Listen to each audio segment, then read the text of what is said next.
وَإِذْ أَخَذَ اللَّهُ مِيثَاقَ النَّبِيِّينَ لَمَا آتَيْتُكُم مِّن كِتَابٍ وَحِكْمَةٍ ثُمَّ جَاءَكُمْ رَسُولٌ مُصَدِّقٌ لِّمَا مَعَكُمْ لَتُؤْمِنُنَّ بِهِ وَلَتَنصُرُنَّهُ إِلَى آخِرِ آيَةٍ। সূরা আলে ইমরান আমি যেখান থেকে পড়েছি তার আগে তাফসীর করতে হলে যে আয়াতের করা হয় তার আগের আয়াত পরের আয়াত এর সাথে সম্পর্ক কি এটা আগে বলা লাগে। এই জন্য আমি এটা পড়লাম। আল্লাহ পাকের আগে রিসালাতের ঘোষণা দিতে গিয়ে এত ব্যাপক হারে দিয়েছেন। শুধু আমাদের যে নবী, যত নবী এর আগে পাঠিয়েছিলেন 1,24,000 বলেন আর 2,24,000 বলেন, সঠিক সংখ্যা যেহেতু আমরা জানি না, যত নবী আল্লাহ পাঠিয়েছে প্রতিটি নবীর কাছে এই স্বীকৃতি নিয়েছিল, অঙ্গীকার নিয়েছিল যে তোমাদেরকে আমি জ্ঞান দিয়েছি আর বিজ্ঞান দিয়েছি, তোমাদেরকে জ্ঞানের জন্য কিতাব দিয়েছি, বিজ্ঞান জানার জন্য আমার কিতাবের ভেতরে থিওরি দিয়েছি। যত বিজ্ঞানের আবিষ্কার সব আল্লাহর কোরআনের থিওরি থেকে। একজন রাসূল তোমাদের কাছে আসবে, তোমাদের কাছে যে কিতাব আর যে জ্ঞান যে বিজ্ঞান আছে এইটার স্বীকৃতি দেওয়ার জন্য, সত্যতা প্রমাণ করার জন্য আসবে।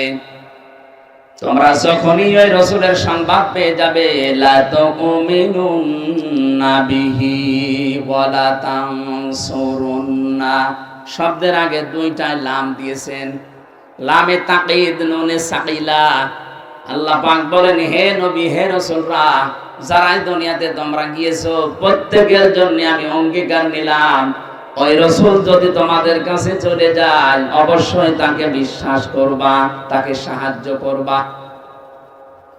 যত নবী যত রাসূল আসলেন প্রত্যেককে আল্লাহ বলেছিলেন ক্বালু আকরারনা, তোমরা কি স্বীকৃতি দিলে? প্রত্যেকেই বলেছে হ্যাঁ। আলা যালিকুম ইসরি, আমরা এই বিষয়ের উপরে ঐক্যবদ্ধ হয়েছি, একমত হয়েছি, আমরা স্বীকৃতি দিয়ে দিয়েছি। ক্বালা ফাশহাদু ওয়া আনা মাআকুম মিনাশ শাহিদিন, আল্লাহ বলেন তোমরাও সাক্ষী, আমিও নিজে সাক্ষী হয়ে গেলাম তোমাদের কাছে। এই আয়াতের শিক্ষা কি?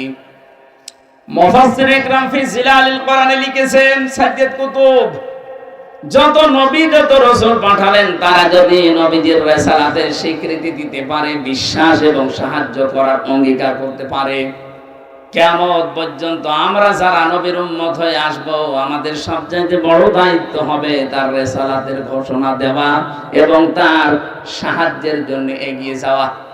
প্রশ্ন আসতে পারে তার রিসালাতের ঘোষণা দিলাম, সাহায্য করব কি করে, তাকে পাবো কোথায়?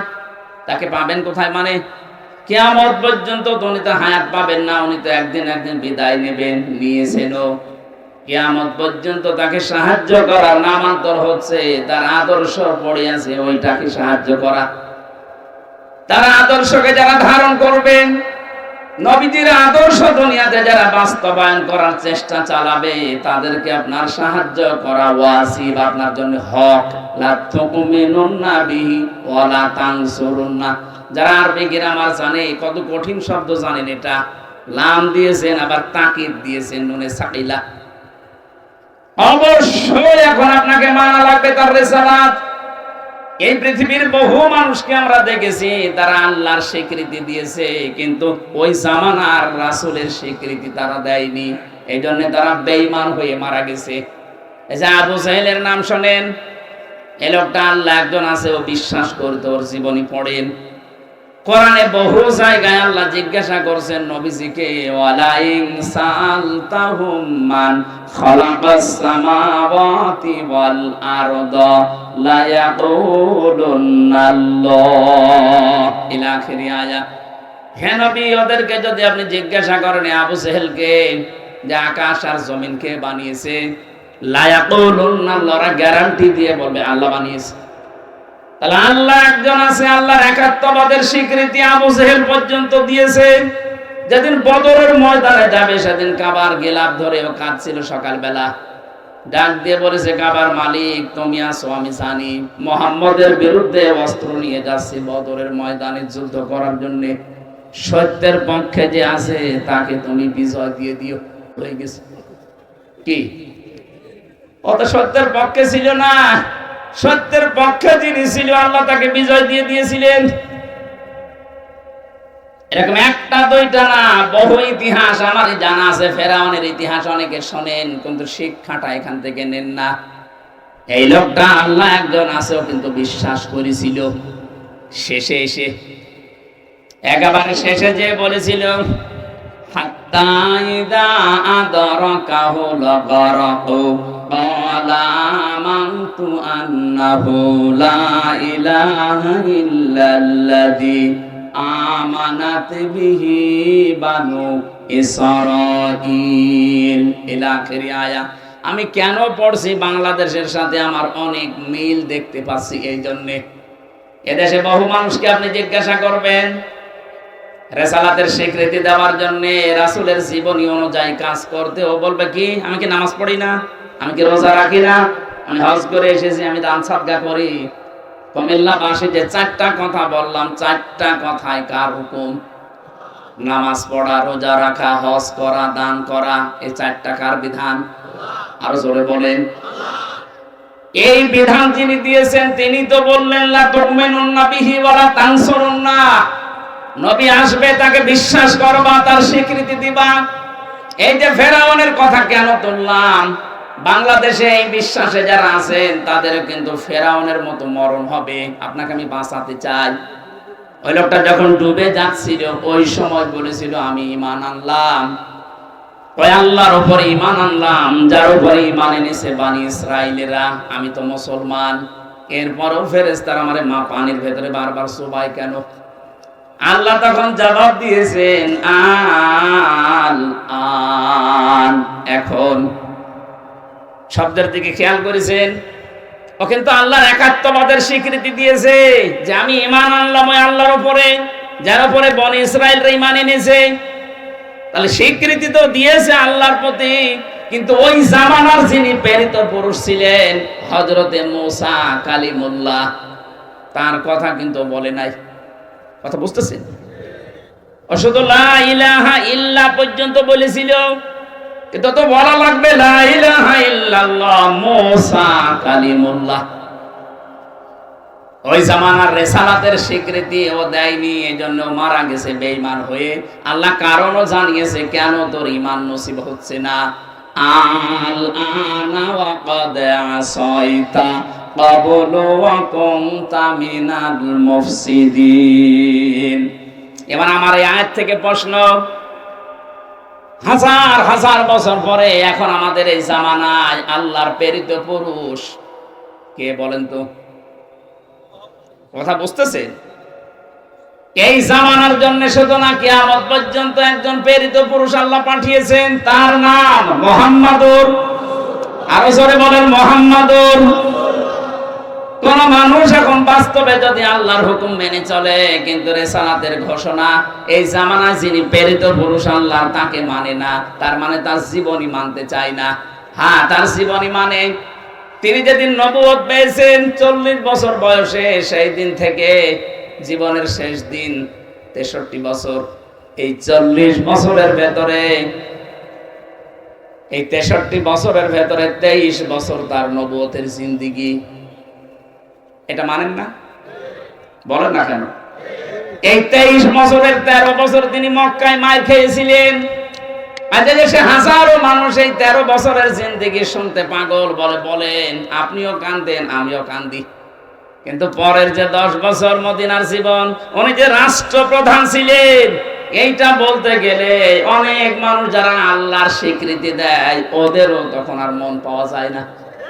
তখন বলে, হুজুর এটা রাজনীতি, এটা দুনিয়ার কাজ। আরে ভাই, আপনি তো 13 বছর ভালো শুনলেন, খালি মায়ের খেয়েছিল এটা শুনতে কান্নাকাটি করেন। উনি যে মায়ের দিয়েছিল ওইটা শুনতে চান না কেন? আমরা তো ওইটাও বলতে চাই, মায়ের তো আমরা 13 না, আমরা তো 15 বছর খালাম। কথা বলো না কেন? উনি 13 বছর খেয়েছিলেন, আমরাও 15 বছর খেয়েছি। উনি 10 বছর রাষ্ট্রনায়ক ছিলেন, আমাদেরকেও 10 বছর চালাতে দিন না কেন? আমরা তো এখন 10 বছরে যেতে চাই, বলেন না আপনি ওই 13 বছরে থাকেন। 13 বছরে থাকলে খালি মায়ের খালে আপনার ভালো লাগবে না? আমরা 10 বছরে যেতে চাই না? যারা বলেন না কেন? এই 10 বছর যারা মানতে চান না, তার রেসালাতের ঘোষণা পরিপূর্ণ হয়নি, শুধু 13 বছর দিয়েছে, 10 বছর দেয় না, ওর মরণ হবে ফেরাউনের মতো।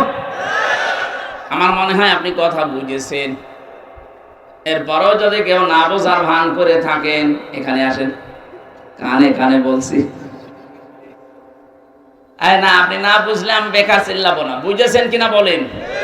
যারা আল্লাহর কথা মানতে রাজি আছেন, কিন্তু রেসালাতের ঘোষণা আপনাকে দেওয়া লাগবে, ফেরাউন এটা দেয়নি, এজন্য বেঈমান হয়ে পড়ে গেছে। আপনি যদি এখনো দিতে না চান, আপনি হয়তো বুঝতেছেন না, তাই আপনাকে আমি বুঝিয়ে দিলাম যে মূসা কালিমুল্লাহ বলা লাগবে, মুহাম্মাদুর রাসূলুল্লাহ। সুতরাং আপনি বলছেন না, আপনি কথাগুলো বলতে গেলে তখন রাজনীতি মনে করেন, দুনিয়ার কাজ এটা, এই ঝামেলায় যাওয়া দরকার কি, এগুলো আমরা করব না। আমরা 15 বছর অলরেডি মাইর খেয়ে ফেলেছি, রাসূলের চাইতে আরো 2 বছর বেশি। এই কথা বলেন না কেন? এখন আমরা 10 বছর নবীজির মতো অন্তত এই জমিনটা হাতে নিতে চাই। আপনি একটু দিয়ে দেখেন, বিশ্ব নবী যদি বলতে পারেন খায়রুল কুরুনি করনি, কোরআন দিয়ে দেশটা 10 বছর চললে আমরা বলতে পারবো খায়রুল কুরুনি করনি। কারণ সাদাবাজি থাকবে না। কথা বলেন না কেন? ডাক্তার শফিকুর রহমান ঘোষণা দিয়েছে, যদি কোরআন এ দেশে প্রতিষ্ঠিত হয়, সাদাবাজি নামও কেউ মুখে নিয়ে আসবে না। সবচাইতে বেশি গ্যারান্টি পাবে নারী তার ইজ্জতের। আজ জুজুর ভয় দেখানো হচ্ছে ওদেরকে, ইসলাম আসলে কিন্তু ঘরবন্দি হয়ে যাবা। আন্তর্জাতিক কিছু কৌশল আছে, এইগুলোতে এই ছোট মন ন্যারো মন নিলে হবে না, মনটা ব্রড করা লাগবে। এই কারণে সেদিন দীপ্তির সাথে উনি টকশো করেছিলেন, এইটা নিয়ে কত রকমের ফতোয়া বাজে। আরে ভাই, ওখানে যদি উনি না যেতেন, ও পরের দিন আন্তর্জাতিক মিডিয়ায় ছড়িয়ে দিতে যে এরা নারী বিদ্বেষী। অনেকে ওনার চেহারা হাঁ করে দেখতে গেছে, ওনার বউ নেই বাড়ি,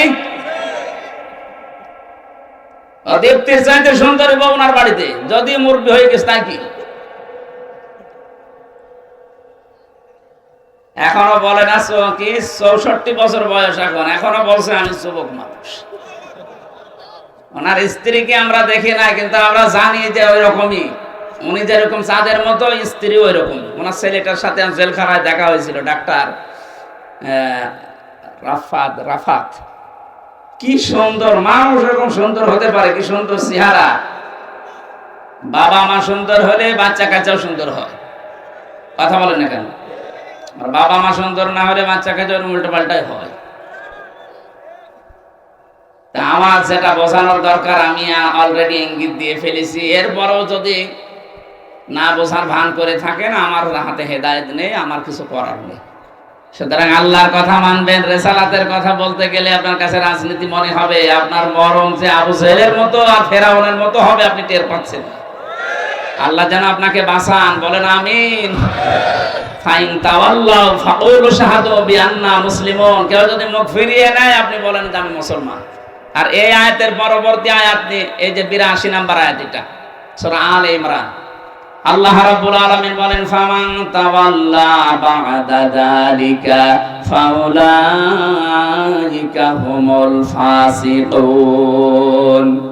হে নবী, এই ঘোষণা আপনি স্পষ্ট দেওয়ার পরে যে প্রত্যেক নবী আমার উপরে ঈমান এনেছিল, সাহায্যের ঘোষণা পেয়েছিল, তোমরা যারা আমার উম্মত দাবি করবে, শুধু আল্লাহর কথা মানলেই হবে না, আমার রিসালাতের স্বীকৃতিও দেওয়া লাগবে। কথা বলেন ঠিক কিনা? আমার আদর্শ আমি রেখে আসলাম, কিয়ামত পর্যন্ত আদর্শ থাকবে। যদি আমার প্রতি ঈমান আনতে চাও, তাহলে আদর্শকে জমিনে প্রতিষ্ঠা করার জন্য সাহায্য করা লাগবে।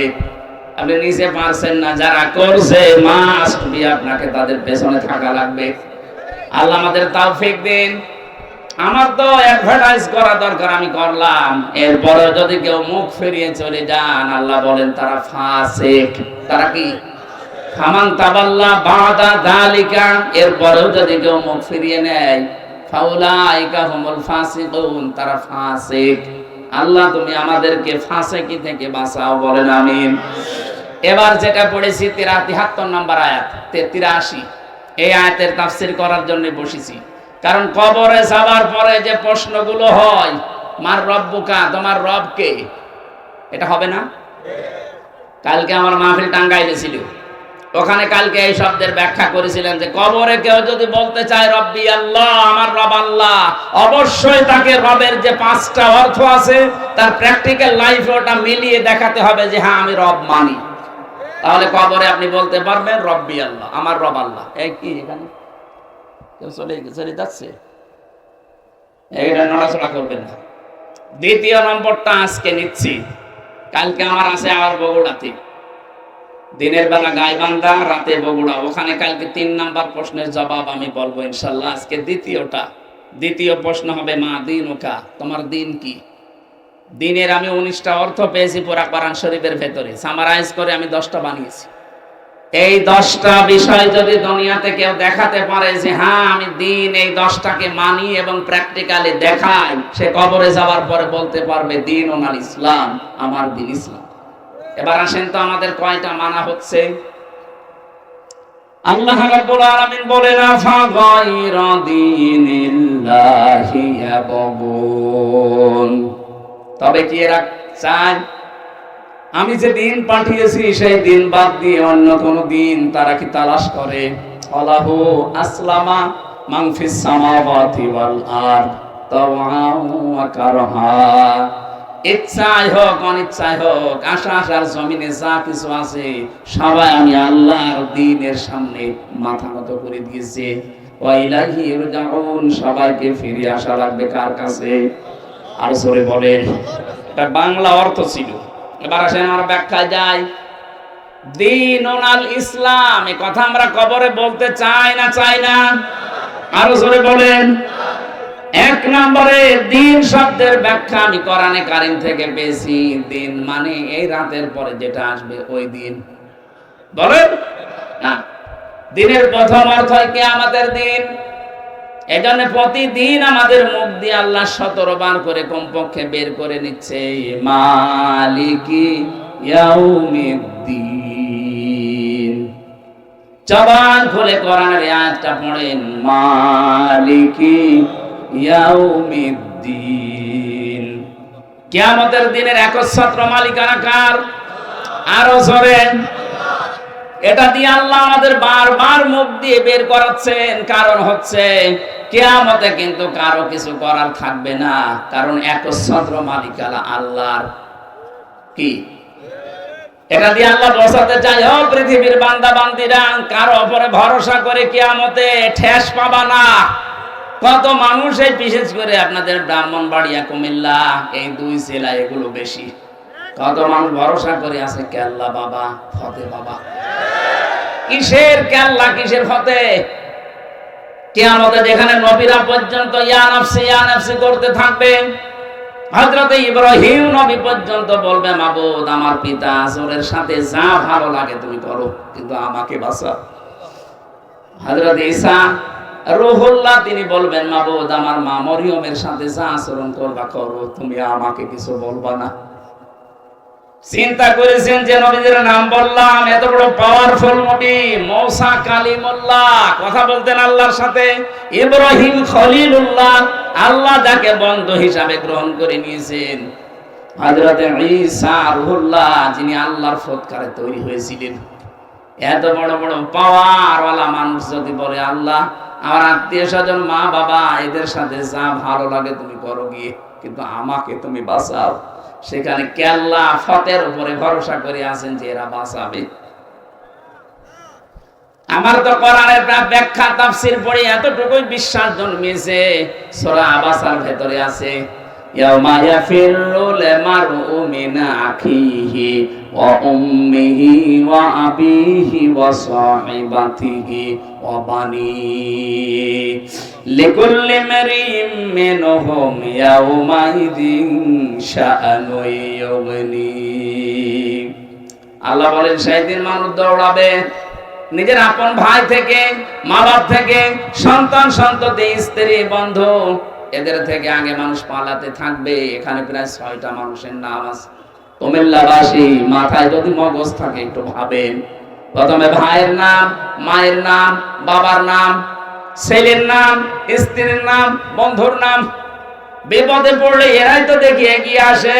আল্লাহ বলেন এরা পালাবে। এফেররো মানে এই যে বাঘে তাড়া দিলে যেভাবে মানুষ দৌড়ায়, এফেররো শব্দের শাব্দিক অর্থ এই দৌড়। আপনজন দেখলেই মানুষ এরকম করে দৌড়াতে থাকবে। কি বলে আপনার বিবেক বলেন তো আপনি? এরা যদি পালায়, আমার মনে হয় পীর সাহেব বলবে আল্লাহ আমি পীরই ছিলাম না। বলেন যেখানে মা পালাচ্ছে, বাবা পালাচ্ছে, আপনার ভাই পালাচ্ছে, নিজের বউ পালাচ্ছে, পীর সাহেব বলবে আল্লাহ কিসের পীর, আমি পীর ছিলাম না। এটা বলবে। আপনি সেদিন ধরা খাবেন, সেদিন বুঝবেন। সূরা মাআরিজের ভেতরে আরো কঠিন করে আল্লাহ দিয়েছেন, ইউবাসসারুনাহুম ইয়াওয়াদ্দুল মুজরিমু লাউ ইয়াফতাদি মিন আযাবি ইয়াউমিদিন বিবানি ওয়া সাহিবাতিহি ওয়া আখি ওয়া ফাসিলাতিহি আল্লাতী তুবি ওয়া মান ফিল আরদি জামিআন সুম্মা ইউনজি। আল্লাহ রাব্বুল আলামিন বলেন ওই দিন মানুষ মুক্তিপণ হিসাবে দিতে চাইবে সর্বপ্রথম তার ছেলে মেয়েকে। আমি আয়াতটা পড়ার পরে বাণী শব্দের ব্যাখ্যা পড়ার পরে চিন্তা করলাম, আল্লাহ 3টা বছর আমি জেলে আছি, আমার মেয়ে 2টাকে আমি আজও দেখিনি। ওই সময় 7 মাস রেখে গিয়েছিলাম ছোটটারে, এখনো 4 বছর। এই 3 বছর হয়ে গেল ওরে আমি না দেখার কারণে ওর প্রতি একটা অজানা ভালোবাসা আমার তৈরি হয়ে গেছে। বড়টার প্রতি অত না, ছোটটা ফারিহা জান্নাতের প্রতি যত বেশি হয়েছে। 3টা বছর না দেখে যদি এত বেশি মহব্বত ভালোবাসা তুমি তৈরি করে দিতে পারো, কোরআনের আয়াতে তুমি বললে কিয়ামতে আমি নাকি ফারিহাকেও মুক্তিপণ হিসাবে তোমার দিতে চাইবো। আমার তো মনে হচ্ছে না, এই আয়াতটা আমার কেমন লাগছে। আপনি চিন্তা করেন তো, কিয়ামতের দিন এই ফারিহাকেও বলা লাগবে আল্লাহ এইটাও দিয়ে দিলাম মুক্তিপণ, তুমি আমারে বাঁচাও।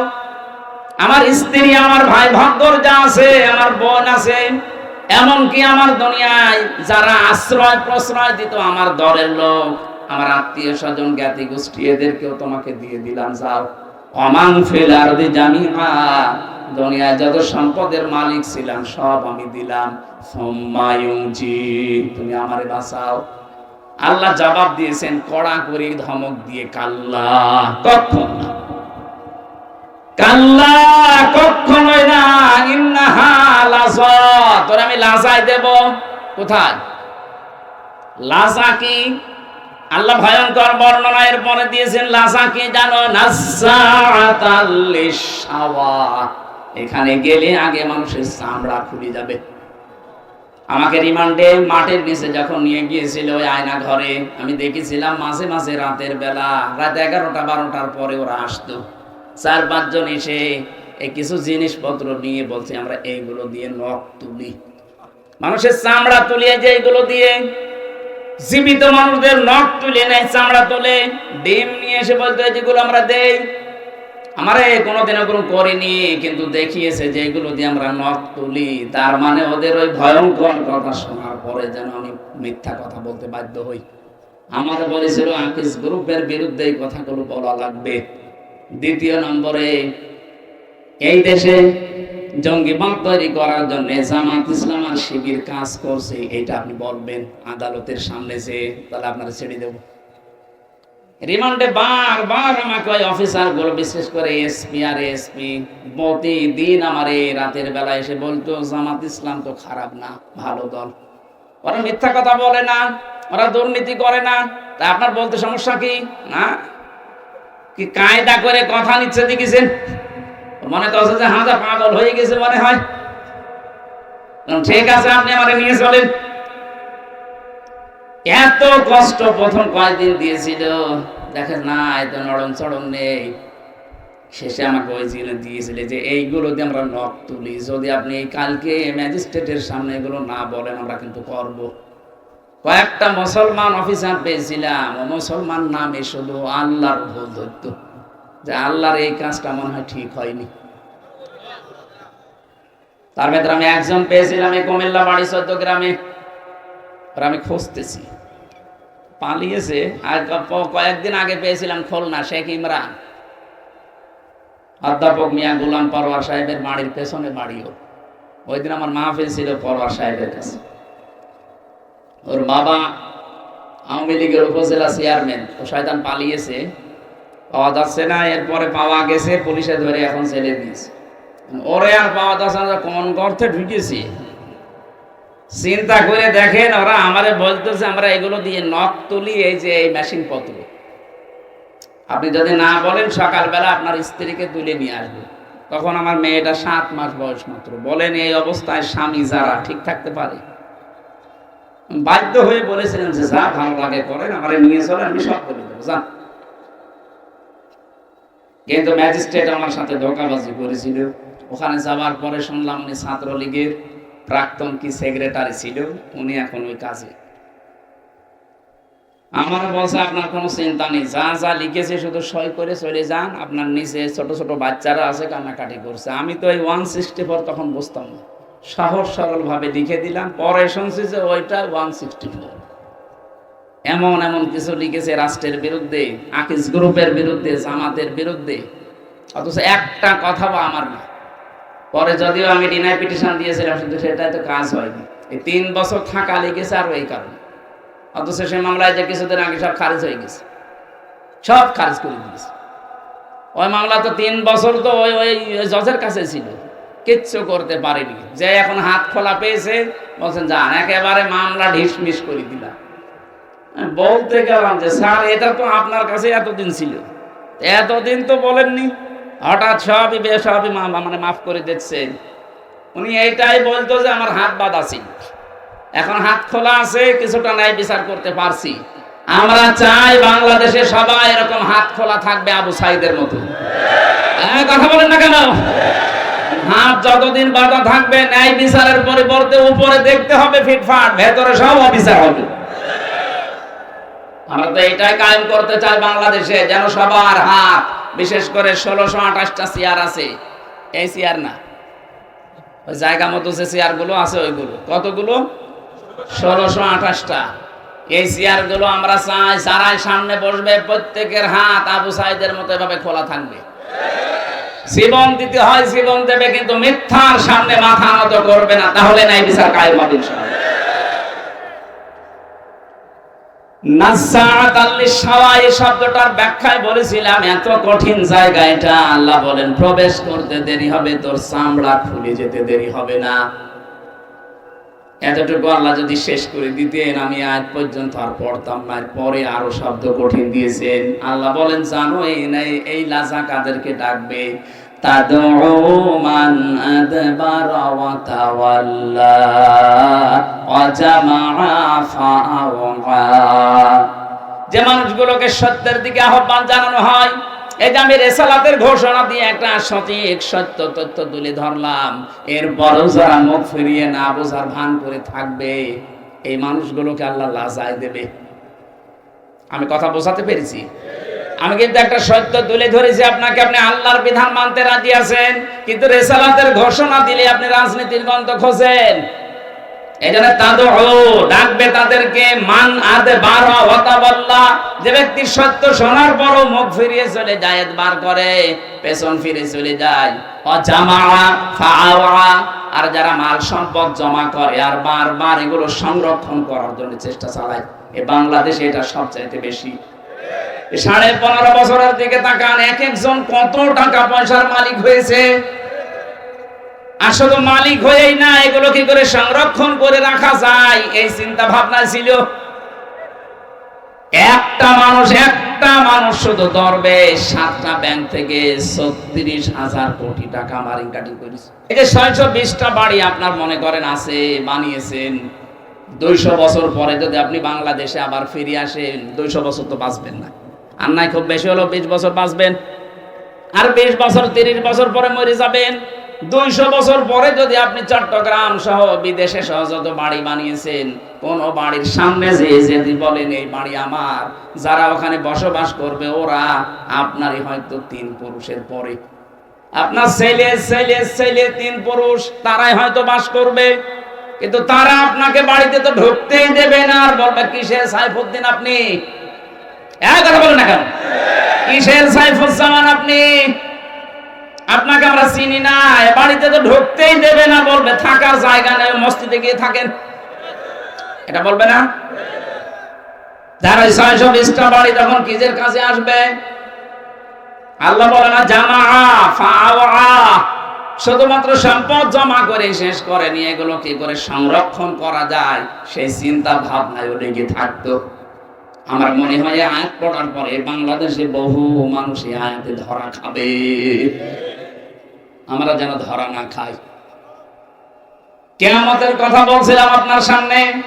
আজ যারা বিভিন্ন ভরসা করে আছেন যে অমুক বাবা আমরা বাঁচাবে, অমুক পীরের মুরিদ আমি, চট্টগ্রাম বিভাগে এগুলো বেশি হচ্ছে, এই কারণে বলছি কত রেজভি বাবার মুরিদ আছে, তারা বলছে কোনো চিন্তা নেই, কিয়ামতে যদি আল্লাহ জিজ্ঞাসা করে বলবো আমরা রেজভি বাবার লোক ছিলাম। রেজভি, যেখানে মুসা নবী, ঈসা নবী, ইব্রাহিম নবী কুল কিনারা পাচ্ছে না, সেখানে কিসের বাবা? এরপরও আপনার মাথা কি গোবর গোবর ভর্তি করা আছে? চিন্তা ভাবনা আসে না কেন? বিবেকটা তো আল্লাহ এমনি দেয়নি, বিবেক দেওয়ার পরেও যদি কাজে লাগাতে না পারেন আপনি জাহান্নামী। আনাসমাউ আও নাকিলু মা কুননা ফি আসহাবিস সাঈর। ওই মানুষগুলো তখন আফসোস করে আর বলবে আল্লাহ যদি আলেমদের কথা ওই সময় শুনতাম আর বিবেকটা যদি কাজে লাগাতাম তাহলে ভণ্ড পীরদের উপরে ভরসা করতাম না, এখন আমি ধরাও খেতাম না। তাদের জন্য আল্লাহ যে জায়গাটার নাম দিলেন তার নাম সাঈর, এটা জাহান্নামের একটা দরজার নাম। এই দরজা দিয়ে আপনাকে প্রবেশ করাবে। এখনো যদি সতর্ক না হতে পারেন, আপনি বিশ্বাস করতে পারেন আপনি জাহান্নামের সাঈরে যাচ্ছেন, বলেন নাউজুবিল্লাহ। এজন্য আমরা সতর্ক করার জন্য এসেছি, আশা করছি আপনি সতর্ক হবেন। কিয়ামতের একচ্ছত্র মালিকানা কার? আরো জোরে। এজন্য কারো উপরে ভরসা করা, বলেন নিজের যতটুকু আমল আখলাক আছে, কাজ কারবার আছে, ওইটার উপরে ভরসা করে যান। হ্যাঁ, নবীর উম্মত যদি হতে পারেন, প্রশ্ন আসতে পারে নবীর উম্মত না মানে আমরা নবীর আশেক। কিসের আশেক? আপনি জিলাপির আশেক, আপনি খেজুরির আশেক, আপনি পোলাও বিরিয়ানির আশেক। রাসূলের আশেক ছিল হযরতে তালহা, নিজের জীবন পর্যন্ত দিয়েছে, 80টা তীর খেয়েছে, তারপরও নবী পর্যন্ত আঘাত আসতে দেয়নি। আর এই বাংলাদেশে 53 বছর স্বাধীনতার পরে কত আঘাত নবীজির শরীরে আসতেছে, কথা বলুন। তার সুন্নাতের উপরে, তার আদর্শের উপরে কত আঘাত আসে। এই আঘাত সহ্য করতে পেরে অনেক মানুষ আজ পর্যন্ত জেলে পৌঁছতেছে। আর আপনি কেমন আশেক, জেলের নাম শুনলে আপনি ভয় পান। আশেকে রাসূল তো ওদের মানায় যারা সাতেমে রাসূল, রাসূলের দুশমনদেরকে যারা হত্যা করে বছরের পর বছর কারাগারে আছে, তাদেরকে আশেকে রাসূল বলে মানায়। আপনি জিলাপি না দিলে, খেজুরি না দিলে মিলাদ পর্যন্ত পড়েন না। আশেক কিসের আশেক আপনি বোঝেন? এজন্য আমাদের উচিত হবে এখন থেকে উচিত হবে কারো উপরে ভরসা করে লাভ নেই। কিয়ামতে যেহেতু একচ্ছত্র মালিকানা আল্লাহর, ওই আল্লাহর দিকে ভরসা করে কিয়ামতে যেন বাঁচা যায়, ওই বিশ্বাস দরিয়া থেকে নিয়ে যাওয়া লাগবে। নবীজিকে আল্লাহ প্রশ্ন দিচ্ছেন, এটা ইন্টারগেটিভ সেন্টেন্স। আরাইতাল্লাযী ইউকাযযিবু বিদ্দীন। হে নবী, আপনি কি ওই মানুষগুলোকে দেখেছেন যারা কিয়ামতের দিন বিশ্বাস করে না? নবীজি বললেন, কই আমার কাছে যারা আছে সবই তো মনে হয় কিয়ামতে বিশ্বাসী। আল্লাহ পাক বলেন না, ফাযালিকাল্লাযী ইয়াদউল ইয়াতীম। ওই মানুষগুলো কিয়ামতে বিশ্বাস করে না যারা এতিমের গলায় ধাক্কা দেয়। বাংলাদেশে নেই এতিম মানে আমরা কি মনে করি? মা বাবা নেই, তারাই শুধু এতিম। এই যে আজকের যে মুরব্বী বসে আছে, ওনার মা বাবা আছে? আছে? তাহলে এতিম না এটা? উনি যদি এতিম হয় তো এখানে এতিম বাকি আছে কোনটা? এতিম হচ্ছে এই যে ছোট বয়সে, বিশেষ করে 1 থেকে 15 বছর পর্যন্ত ধরা যায়, সাবালক হওয়ার আগ পর্যন্ত। এর আগে যাদের মা বাবা মারা গেছে তারা এতিমের সংজ্ঞায় পড়ে। এখন যদি মুরব্বী মানুষ বলে আমিও এতিম, মা বাবা নেই, আমি তো এতিমের দাদা। এতিম আসল এতিম হচ্ছে উপরে যারা দায়িত্বে আছে, ওদের নিচে যত মানুষ কাজ করবে তারা সবাই ওনার কাছে এতিম। এই কুমিল্লা জেলা প্রশাসনিক ভাবে চালাচ্ছে এসপি সাহেব। এসপির নিচে যত পুলিশ এই 11, 12টা, 14, 15টা থানায় কাজ করছে, সে এসআই বলেন, এএসআই বলেন, কনস্টেবল বলেন, দারোগা বলেন, ওসি বলেন, সবাই ওনার কাছে এতিম। এক কথা বুঝতেছেন? যে যে সেক্টরে আছেন ওই সেক্টরের নিচে যারা কাজ করে তারা আপনার কাছে। আপনি এতিমদের সম্পদ মেরে খেয়েছেন, এতিমদের সাথে খারাপ ব্যবহার করেছেন। যারা এতিমদের সাথে, অধীনস্থদের সাথে খারাপ ব্যবহার করে, তাদের হক নষ্ট করে, এরা নামাজ পড়তে পারে, রোজা রাখতে পারে, হজ করে আসতে পারে, কিন্তু কিয়ামত বিশ্বাস করে না। এরকম মানুষ দেশে এবার আছে কিনা বলেন? কত গার্মেন্টসে, কত জায়গায় দেখবেন উপরে যারা দায়িত্বে আছে, নিচে কত অসহায় মেয়েরা, ছেলেরা, সব তো তার কাছে এতিম। সুযোগ পেয়ে তার ইজ্জত পর্যন্ত, সম্মান পর্যন্ত নষ্ট করে। হ্যাঁ বলুন, আপনি এতিমের মাল আত্মসাৎকারী। আলা ইয়াহুদ্দু আলা তাআমিল মিসকিন, যারা মিসকিনদের খাবার দেয় না, খাবার দিতে উৎসাহ দেয় না। এই যে ইয়াহুদ্দু আলা তাআমিল মিসকিন, সাকানা ইয়াসকুনু থেকে এসেছে শব্দটা। সাকান মানে বসবাস করা। সাকান মানে কি? যারা আজ বসবাস পর্যন্ত করার জায়গা পায় না, ঠাঁই নেই যাদের, এই মানুষগুলোর পুনর্বাসনের জন্য আপনাকে কাজ করা লাগবে। মানুষের মুখে হাসি ফোটানোর জন্য আপনাকে কাজ করা লাগবে। এ বাংলা অর্থ হচ্ছে দারিদ্র মুক্ত সমাজের জন্য আপনার ভূমিকা থাকা লাগবে। এটা আজ বাংলাদেশে অধিকাংশ মানুষ মনে করে এ দুনিয়ার কাজ। কে বলেছে দুনিয়ার কাজ? মেয়েরা যারা এসেছেন আপনাদের জন্য একটা ওয়াজ আজকে, ওয়াতুইনু আলা দীনি যাওজাতিহা, জান্নাতি মহিলা ওইটা যেই মেয়েটা তার স্বামীকে মানবতার জন্য, দ্বীনের জন্য, ইসলামের প্রসারে মানবতার সেবা করছে তার স্বামী, ও যেন ওই মহিলা তার স্বামীকে উদ্বুদ্ধ করে, ছাড় দেয়, সময় বের করে দেয়। কিন্তু অধিকাংশ মহিলা আরো বাধা দেয়। কথা বলে ঠিক কিনা? না, আপনি নামাজ পড়ে, রোজা করে, কালো বোরকা পরে নেককার হতে পারবেন না। আপনার স্বামী, এটা 3 নাম্বার পয়েন্ট, অতুইনু আলা দীনি যাওজাতিহা। আপনার স্বামীকে আপনি হযরতে খাদিজাতুল কুবরার মতো বের করে দেবেন বাড়ি থেকে, যে দিনের জন্য, মানবতার সেবায়। আপনার স্বামী মানবতার সেবামূলক কাজ করে, মানুষের উপকারের জন্য নেমে যায় বাড়ি থেকে, দিন প্রসারে, দিন কায়েমে, দিনের সেবা করার জন্য কাজ করে বেড়াচ্ছে। আপনি সময় বের করে দেবেন তাকে আপনি ছেড়ে দেবেন, ছাড় দেবেন, সুতরাং তাকে আরো উদ্বুদ্ধ করবেন। কিয়ামতের ময়দানে খাদিজাতুল কুবরার সাথে জান্নাতে যেতে পারবেন। আজ আমরা আরো ছেড়ে দেওয়া দূরের কথা, সংসারে অশান্তি তৈরি করে আরো বাধা দেই। কথা বলেন না কেন? আমার মা বোনেরা, নামাজ পড়ছেন, পড়েন, রোজা রাখেন, হজ করে এসেছেন, পর্দায় থাকেন, পাশাপাশি স্বামীকে মানবতার সেবায়, ইসলামের সেবায় বের করে দেবেন। কিয়ামতে যদি খাদিজাতুল কুবরার সাথে, যার নামে আজকের এই মাদ্রাসা, এই মহিলার সাথে জান্নাতে থাকতে চান, আল্লাহ মেয়েদেরকে খাদিজাতুল কুবরার অনুসারী হওয়ার তৌফিক দেন, বলেন আমিন। যেটা বোঝাতে চাচ্ছিলাম, দারিদ্র মুক্ত সমাজের জন্য আমাদের 6 জায়গা থেকে ভূমিকা পালন করা লাগবে। এটা যদি আর সবাই মিলে আমরা ঐক্যবদ্ধ হয়ে করতে পারি, দিনের প্রথম অর্থ যেটা বলেছিলাম, কিয়ামতের দিন, এই কিয়ামতের দিনে আপনাকে আল্লাহ নিজে পার করিয়ে দেবেন। জোরে বলেন সুবহানাল্লাহ। দিন শব্দের 2 নাম্বার অর্থ রাষ্ট্রীয় বিধান। এটা আজ বাংলাদেশে অনেকে আমরা না বুঝলে ফেরাউন এটা বুঝেছিল। সূরা মুমিনের 26 নাম্বার আয়াতে আল্লাহ দলিল দিয়েছেন, আকালা ফিরআউনু দারুনি আকতুল মূসা আলিয়াদু রাব্বা ইলা আখিরি আয়া। ফেরাউন বলেছিল, আমারে ছেড়ে দাও, আমি মূসাকে হত্যা করব, সে তার রবকে ডাকুক। আমি আশঙ্কা করছি সে আমার রাষ্ট্রের বিধিবিধান পাল্টিয়ে দেবে। এখানে দিন মানে রাষ্ট্রীয় বিধান। আজ দিন মানে সাথে ধর্ম মনে করে যারা পড়ে আছেন, আপনার চাইতে আমার মনে হয় দিন ফেরাউন ভালো বুঝেছিল। বলেন, ও বলেছিল আমাকে ছেড়ে দাও, আমি মোসাকে হত্যা করব, ওদের রবকে ডাকো। আমার আশঙ্কা হচ্ছে মুসা আমার দেশে রাষ্ট্রীয় আইন পাল্টিয়ে ফেলবে। তাহলে দিন মানে রাষ্ট্রের আইন। আরো জোরে, ৯৬% মুসলমান আমরা এখানে বাস করি, রাষ্ট্রীয় আইনের দিন একটাও আছে বলেন? যে দুই একটা ছিল হাফ, সেগুলো তুলে দিয়েছে এই 15 বছরে। মুসলিম পারিবারিক আইনের ভেতরে কিছু কিছু আমরা মানতাম, সেটাও এমন কায়দায় মাঝে মাঝে আওয়াজ উঠতো আমরা সমান অধিকার চাই, এক পুরুষ যা পাবে এক নারী তাই পাবে। ধরে বলেন নাউজুবিল্লাহ।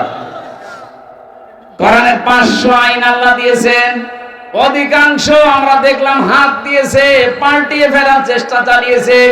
যেখানে আল্লাহর নামে পড়া আরম্ভ হবে সেখানে আল্লাহর নাম বাদ দিয়েছে, যেখানে ইসলাম সেখানে বাদ দিয়ে শুধু নাম দিয়েছে নজরুল ইসলাম কলেজ হবে না, শুধু নজরুল কলেজ। কেন? ইসলামে আপনাকে কিসে কামড় দিয়েছে? কথা বলেন না কেন? পড়া শুরু করা লাগতো আগে ইকরা বিসমি রাব্বিকাল্লাযী খালাক, এটা মনোগ্রামে লেখা ছিল। কথা বলেন না কেন? ইন্নাদ দীনা ইনদাল্লাহিল ইসলাম রাব্বি জিদনি ইলমা, এগুলো আগে ছিল, এইটা এখন বাদ দিয়ে এমন এমন জিনিস সেখানে জুড়ে দেওয়া হচ্ছে। কেন? এই শব্দগুলো তো আল্লাহ বানিয়ে দিয়েছেন। রব্বি জিদনি ইলমা, এই শব্দ বানিয়েছে কে? আল্লাহ।